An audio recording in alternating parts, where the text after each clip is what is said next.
Good afternoon, President of the IPU. Good afternoon, colleagues. I come with a heavy heart from Nigeria, but first I'd like to apologize to Honorable Kafila Ogbara. I am not here to bring shame to our country. I'm here to seek help for the women of Nigeria. Again, my name is Senator Natasha Akpoti-Uduaghan. 5 days ago, on the 6th of March 2025, I was suspended. As a senator, I was suspended illegally because I submitted a petition of sexual harassment against the President of the Nigerian Senate, Senator Godswill Akpabio. I thought that by submitting the petition, he would recuse himself, and both of us will submit ourselves to the Committee on Ethics, Privileges and Public Petition for a fair and transparent investigation. But unfortunately, I was silenced and I was suspended. I was suspended for 6 months, amongst many other stringent conditions, such as taking away my security, taking away all the officials, vehicles, and other items that were handed over to me as a senator. My salaries will be cut off. I must not appear anywhere near the National Assembly. And for 6 months, I'm not to introduce myself or present myself as a senator locally in Nigeria or internationally. That means I'm here illegally. But I had no other place to go but to come here and speak to you women. Because this is a bigger picture.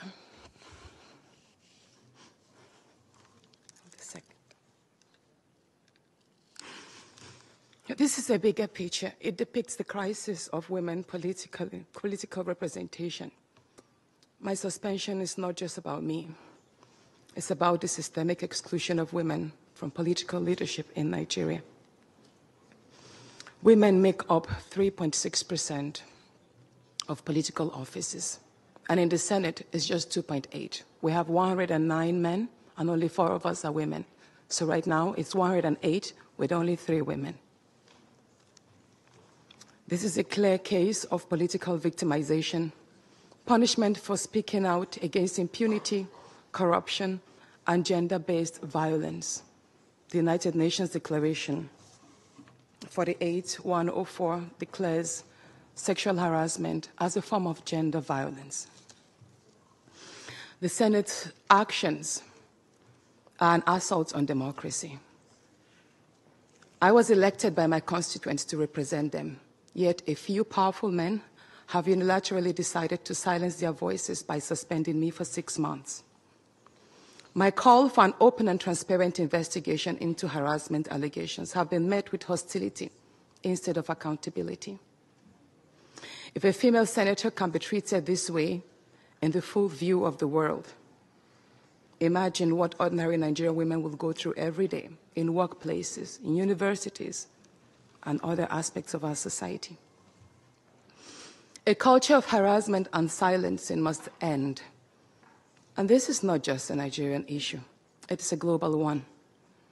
Women in politics, media, and businesses face threats, intimidation, and violence for simply demanding fairness. From sex for grades scandals in universities to harassment in workplaces and political spaces, Nigerian women have constantly been forced into silence and other aspects of our society. A culture of harassment and silencing must end. And this is not just a Nigerian issue. It is a global one. Women in politics, media, and businesses face threats, intimidation, and violence for simply demanding fairness. From sex for grades scandals in universities to harassment in workplaces and political spaces, Nigerian women have constantly been forced into silence. We need stronger legal protections and a zero culture tolerance for gender-based discrimination and intimidation. My call to the international community is such that the world must not stay silent as democracy and women's rights are rolled back in Nigeria. I call on human rights organizations, women movements, and democratic institutions to hold the Nigerian Senate accountable. Nigeria needs global partners to push for women's political inclusion, safety, and protection from political harassment. You may ask, what are my next steps? I will resist the political intimidation. In the past few days, a number of my colleagues, my male colleagues, have reached out to me and said, Natasha, all you need to do is apologize and retract your statements. And I told them I am not going to apologize.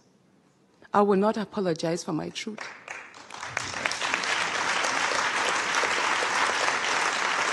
Thank you. Thank you. And I told them